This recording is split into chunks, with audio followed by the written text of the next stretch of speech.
மிர்ச்சி மசாலா. எந்த சமையலும் ருசி தேடும் ரகசியம் 20 ரூபாய். அயன் சத்து தலைமுடி உதிர்தலை தடுக்கும். மிதமான சூடு பாலில் கலந்து பருகலாம். லயன் டேட் சிரப் தினமும் 2 ஸ்பூன். சார், இப்போ திருமந்திரத்தில் ஒன்றே குலம் ஒருவனே தேவன் அப்படிங்கிற ஒரு தத்துவம் இருக்கு சார். இந்த தத்துவத்தினுடைய உட்பொருள் அப்படின்னா அது ஒண்ணுதான் குலம். அது என்ன குலம் அப்படின்னா உயிர்குலம். மனுஷ குலம் கிடையாது, உயிர்குலம். இறைமைன்னு வச்சா அது ஒண்ணுதான். அந்த ஒண்ணுக்கு என்ன பேரு அப்படிங்கிறது நீங்க தீர்மானிக்கணும். அவர் அதுக்கு சிவன்னு பேர் வைக்கிறாரு. இன்னொருத்தர் திருமால்னு வைக்கலாம், இன்னொருத்தர் முருகன்னு வைக்கலாம், இன்னொருத்தர் அல்லான்னு வைக்கலாம், ஒருத்தர் கிறிஸ்துன்னு வைக்கலாம். ஆனால் பற்றுதல்ங்கிறது பத்துதல் அப்படின்னு வரும். அப்போ பற்றிக்கொள்ளுதல் அப்படிங்கிறது தான் பத்தி அப்படின்னு வருது. ஏதாவது ஒன்றை பற்றிக்கொள்ள வேண்டும். பற்றுக்கோடு இல்லாமல், பிடிமானம் இல்லாமல் ஒரு மனிதன் வாழ்வது என்பது ரொம்ப சிரமம். அவனுக்கு எப்போதும் ஏதாவது பிடிமானம் வேண்டும். அப்போ எதை பிடித்துக் கொள்வது? அப்படி உயிர் தான் பற்றி கொள்வதற்கு எது அப்படின்னு தேடும்போது அது இறைவனை பற்றி கொள்ளலாம் அப்படிங்கிற கருத்து முன்வைக்கப்படுது. திருமந்திரத்திலையும் பற்றது பற்றில் பரமனை பற்றுமின். எதையும் பற்றாத ஆசையருமின்கள் ஈசனோடாயினும் ஆசையருமின்கள் ஆசை படப்பட ஆய்வரும் துன்பங்கள் ஆசை விடவிட ஆனந்தமாமே. ஐபிசி பக்தி நேயர்கள் அனைவருக்கும் அன்பு வணக்கம். திருமந்திரம் சார்ந்த நிறைய தகவல்களை நம்மோடு பகிர்ந்து கொள்வதற்கு திருமந்திரத்தில் முனைவர் பட்டம் ஆய்வு செய்தவர், அது மட்டும் இல்லாமல் ஒரு கல்லூரியினுடைய பேராசிரியராக இருக்கின்ற கரு ஆறுமுகத்தமிழன் ஐயா அவர்கள் இன்னைக்கு நம்ம கூட இணைந்திருக்கிறார்கள். சார் வணக்கம். சார் வணக்கம். சார், இப்போ திருமந்திரத்தில் ஒன்றே குலம் ஒருவனே தேவன் அப்படிங்கிற ஒரு தத்துவம் இருக்குல்ல சார், இந்த தத்துவத்தினுடைய உட்பொருள் அப்படின்னா அது என்ன? ஒன்றே குலமும் ஒருவனே தேவனும் நன்றே நினைமின் நமனில்லை நானாமே அப்படின்னு பாடுறாரு. அதை ஒண்ணுதான் குலம். அது என்ன குலம் அப்படின்னா உயிர்குலம். மனுஷ குலம் கிடையாது, உயிர்குலம்.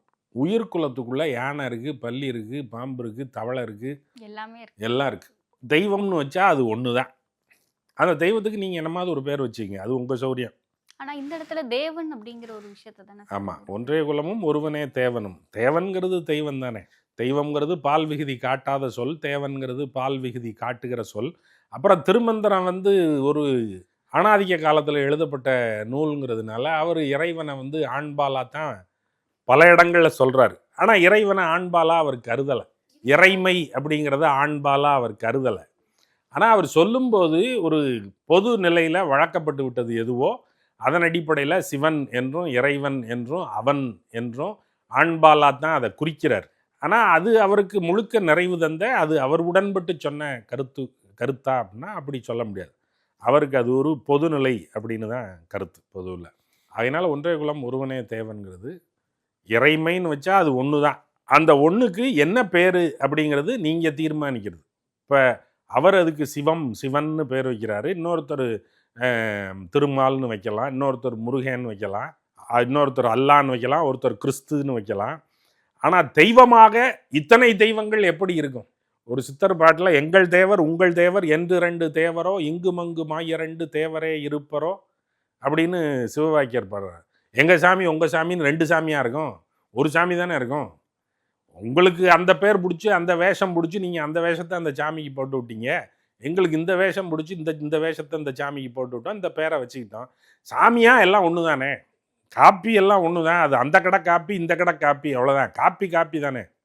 கண்டிப்பாக. சரி, இப்போ இந்த திருமந்திரம் உணர்த்துகிற பக்தி அப்படிங்கிறது எது சார்ந்ததாக இருக்கிறது? பக்தி என்ற தத்துவம் திருமந்திரத்தில் எப்படி இருக்கு? திருமந்திரத்தை ஒரு பெரிய பக்தி பூர்வமான நூல்னு சொல்ல முடியாது. திருமந்திரம் இறைவனை பற்றி கொள்ளுங்கள்னு சொல்லுது. பக்திங்கிறது பற்றுதல் அப்படிங்கிறதனுடைய அடிப்படையிலிருந்து வந்த சொல்லு தான். அது நம்ம ஆளுக பக்தி அப்படின்னு இக்கன்னா போட்டு சொல்கிறதன் மூலம் அது ஒரு சமஸ்கிருத சொல் அப்படின்னு காட்டுறதுக்கு முயல்பாங்க. பக்தி என்பது பஜனை என்பதிலிருந்து வந்தது அப்படின்னு சொல்லுவாங்க. பஜ் அப்படிங்கிறதுலேருந்து தான் பக்தி வந்துச்சு அப்படின்னு சொல்கிறான். ஆனால் அப்படி இல்லை. பற்றுதல் அப்படிங்கிறதுலேருந்து பக்தி வருது. பற்றுதல் அப்படிங்கிறத நம்ம வீடுகளில் 10 பாத்திரம் தேய்க்கிறது அப்படின்னு ஒன்று சொல்லுவாங்க. 10 பாத்திரம் தேய்க்கிறதுனா என்ன? 10 பாத்திரம் தேய்க்கிறதா? நம்பராது 10ங்கிறது. அது சமைத்ததனால அந்த உணவுப் பொருள் அதில் பற்றி கொண்டு இருக்கும். அந்த பற்றை நீக்குவதற்காக அதை தேய்ப்பது. பற்று தேய்த்தல் அப்படின்னா பற்றி கொண்டிருக்கிற சோறையும் குழம்பையும் மசாலையையும் தேய்த்து அந்த பற்றை நீக்கி பாத்திரத்தை மீண்டும் பளபளப்பாக்கி அடுத்த முறை சமையலுக்கு அதை பயன்படுத்துவது என்பதனால் அதற்கு பற்று தேய்த்தல் அல்லது பற்று பாத்திரம் தேய்த்தல் அப்படின்னு பேர். நம்ம அதை சொல்லும் போது 10 பாத்திரம் தேய்க்கிறது அப்படின்னு சொல்லிடுறோம். இதெல்லாம் ஒரு குற்றமா அப்படின்னு சொல்கிறத இதெல்லாம் ஒரு குத்தமா அப்படின்னு தான் சொல்கிறோம். குற்றம்ங்கிறது குத்தம் அப்படின்னு வரும். இப்படி இந்த கத்திரிக்காய் முத்தி போச்சு, முத்தல் கத்திரிக்காய், முத்துன தேங்காய் அப்படின்னு எல்லாம் சொல்லுவோம். முற்றிய தேங்காய், முற்றிய கத்திரிக்காய் தான் அது. முற்றுதல்ங்கிறது முத்துதல் அப்படின்னு வரும். பற்றுதல்ங்கிறது பத்துதல் அப்படின்னு வரும். அப்போ பற்றி கொள்ளுதல் அப்படிங்கிறது தான் பத்தி அப்படின்னு வருது. ஏதாவது ஒன்றை பற்றி கொள்ள வேண்டும். பற்றுக்கோடு இல்லாமல், பிடிமானம் இல்லாமல் ஒரு மனிதன் வாழ்வது என்பது ரொம்ப சிரமம். அவனுக்கு எப்போதும் ஏதாவது பிடிமானம் வேண்டும். அப்போ எதை பிடித்து கொள்வது? என்னுடைய தகப்பனை பிடித்துக் கொள்கிறேன், என்னுடைய பிள்ளையை பிடித்துக் கொள்கிறேன், என்னுடைய மனைவியை பிடித்துக் கொள்கிறேன் அப்படின்னா அவங்களும் they are also humans and they'll also be holding on to something. அப்போ இந்த ஹோல்டு வந்து ரிலையபிள் இல்லை. இந்த பற்றுதல் வந்து சார்ந்து நிற்கத்தக்க பற்றுதல் இல்லை. இது நம்ம பிடிக்கிறவன் இன்னொருத்தனை பிடிச்சிக்கிட்டு இருக்கான், அவன் இன்னொருத்தனை பிடிச்சிக்கிட்டு இருக்கான். அப்போ நம்முடைய பற்று அவனை சார்ந்தது, அவனுடைய பற்று அவனை சார்ந்தது. முன்னாடி இருக்கிறவன் கீழே விழுந்துட்டான்னா இவன் விழுவான், இவன் விழுந்தானா நம்மளும் விழுந்துருவோம். ஆகையினால எது சாயாததோ, எது நிலை பேர் உள்ளதோ அதை பிடித்து கொள்வது அப்படிங்கிறது பற்றுதல் அப்படின்னு சொல்கிறான். அதனால் பற்றது பற்றுக பற்றற்றான் பற்றினை அப்பற்றை பற்றுக பற்று விடற்கு அப்படின்னு திருவள்ளுவர் சொல்கிறாரு. யார் எந்த பற்றும் இல்லாதவனோ அவனை நீங்கள் பற்றி கொள்ளுங்கள் அப்படின்னு அவர் சொல்கிறார். சரி, இந்த இடத்துல ஆனால் வந்து ஏன்னா அவரே எந்த ஒரு பற்றும் வேண்டான்னு போனவரை நம்ம ஏன் போய் பற்றுகிறோம் அப்படிங்கிற அந்த ஒரு உங்களுக்கு பிடிமானம் வேணுமே. நீங்கள் ஓடுற பேருந்தில் நிற்கிறிய அப்படின்னா நீங்கள் எதையாவது பிடிச்சிக்கிட்டா தானே நிற்க முடியும். இல்லைன்னா அவன் பிரேக்கை மிதிக்கும் போது டபக்குன்னு முன்னாடி போய் முட்டிக்கின்றோமே. அதனால் நமக்கு ஒரு பிடிமானம் வேணும். பக்கவாட்டில் இருக்கிற கம்பியை நம்ம பிடிச்சிக்கிறோம், அல்லது மேலே பிடிமானத்திற்குன்னு கம்பி கொடுக்கப்பட்டிருக்கிறது அதை போட்டிருக்கோம். ரஜினிகாந்த் மாதிரி பழகினவர் அதில் வந்து காலை வச்சே பேலன்ஸ் பண்ணி நின்றுக்க முடியும். அவருக்கு பற்றுக்கோடு தேவையில்லைன்னு வச்சுங்க. பற்றுக்கோடு தேவையில்லாமல் பழகுகிறவர்கள் ரொம்ப கொஞ்சம் பேர் தான் இருப்பார்கள். எல்லாரும் பற்றுக்கோடு இல்லாமல் நாங்கள் அப்படியே நின்று கொள்வோம் அப்படின்னு நிற்க முடியாது. அப்போ ஒரு பற்றுக்கோடு வேண்டி இருக்கு. ஆகையினால யாரையாவது பிடிக்கணும். அப்போ எது நமக்கு வலுவான பற்றுக்கோடோ அதை பிடித்து கொள்ளுதல் அப்படிங்கிறது. அப்படி பற்றுக்கோடை பிடிக்கிறது தான் பத்திக்கிறது, யாரையாவது பற்றி கொள்ளுதல், அது பத்துதல் அப்படின்னு வருது. நீங்கள் நகையை பற்ற வைக்கிறான்ல, ஆசு கொடுத்து பற்ற வைப்பார்கள். நகை வந்து நீங்கள் கழுத்தில் அணிந்திருக்கிற சங்கிலி துணுக்கு துணுக்காக பற்ற வைக்கப்பட்டு செய்யப்பட்ட சங்கிலி. அப்படி ஒன்றோடொன்று ஒட்டி வைத்துத்தான் ஒன்றை நிலைபெறுத்த முடியும். அப்படி உயிர் தான் பற்றி கொள்வதற்கு எது அப்படின்னு தேடும்போது அது இறைவனை பற்றி கொள்ளலாம் அப்படிங்கிற கருத்து முன்வைக்கப்படுது. திருமந்திரத்திலையும் பற்றது பற்றில் பரமனை பற்றுமின், எதையும் பற்றாத ஆசையருமின்கள் ஈசனோடாயினும் ஆசையருமின்கள் ஆசை படப்பட ஆய்வரும் துன்பங்கள் ஆசை விட விட ஆனந்தமாமே அப்படின்னு தான் பாடுறாரு. எதன் மேலையும் பற்று வைக்காத அப்படின்னு தான் பாடுறார். ஒருவேளை பற்று வைக்க வேண்டிய நிர்பந்தம் உண்டானால் எதை பற்றுவது அப்படின்னா பற்றது பற்றில் பரமனை பற்றுமின் அப்படின்னு சொல்றார். ஒருவேளை பற்றி கொள்ள வேண்டியிருந்தால் பரமனை பற்றி கொள்ளுங்கள் அப்படின்றார். ஏன்னா பரம உங்களை ஏமாத்த மாட்டான். ஆகையினால யாரை நம்பி இறங்குறது? நம்மளை ஏமாத்தாதவன் எவன் இருக்கான்? ஏமாத்தாதவன் ஒரே ஒருத்தன் தான் இருக்கான், அவன் பரமன். ஏன்னா அவனுக்கு நம்மிடம் எந்த எதிர்பார்ப்பும் இல்லை. பற்றி கொள்வதற்கு ஒரு இடம் வேணும். அப்படி என்னை பற்றி கொள்ளாமல் நான் பற்றி கொள்வதற்கு இடம் கொடுப்பது எது அப்படின்னு தேடினா பரமன் ஒருத்தன் தான் இருக்கான், வேற போக்கடம் கிடையாது. ஆகையினால பற்றது பற்றில் பரமனை பற்றுமின் அப்படின்னு சொல்றாரு.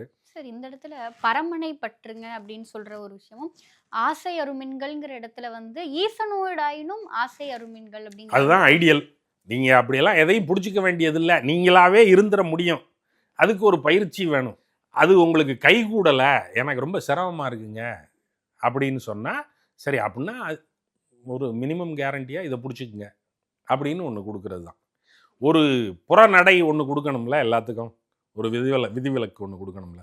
என்னால் பிடிக்க முடியாதுங்க, ரொம்ப சிரமங்க, நான் ரொம்ப எளிய ஆளுங்க, எனக்கு அவ்வளவு திறனும் தேர்ச்சியுமெல்லாம் இதில் இல்லை அப்படின்னா சரி இதை பிடிச்சிக்குங்க, நம்பிக்கையாக பிடிங்க, இது கைவிட்டுறாது, பிச்சுக்கிட்டு வந்துடாது. நான் பஸ்ஸில் மேலே இருக்கிற கம்பியை பிடிக்கும்போது அது ரூஃப்லேருந்து பிடுங்கிட்டு வந்துருச்சுன்னா என்ன செய்வீங்க? இது பிடிங்கிக்காது, இது அப்படியே தான் இருக்கும், ஸ்டெட்ஃபாஸ்ட். அதனால் பிடிச்சிங்க அப்படின்னு சொல்கிறதுக்காக. அதனால் ஈசனோடு ஆயினும் ஆசையர்மென்கள் அப்படின்னு சொல்கிறது தான் தத்துவம். அதுதான் ஐடியல், அதுதான் உச்சகட்டமான பரிந்துரை இல்லை அது என்னால் செய்ய முடியாதுங்க, ரொம்ப சிரமமாக இருக்குது அப்படின்னு சொன்னீங்கன்னா இதை பிடிச்சிங்க. கண்டிப்பா. எடுத்து ஆடி வரும் வேலவா, சூலத்தோட தாய் வருமா கூடவா, ஆறெழுத்து மந்திரத்தை பாடவா, உன் சந்நிதியை தேரெழுத்து சேரவா, அழகே முருகா அருணை தருவாய். ஆச்சி மசாலா. எந்த சமையலும் ருசி தேடும் ரகசியம். 20 ரூபாய். அயன் சத்து தலைமுடி உதிர்தலை தடுக்கும். மிதமான சூடு பாலில் கலந்து பருகலாம். Lion date syrup. தினமும் 2 ஸ்பூன்.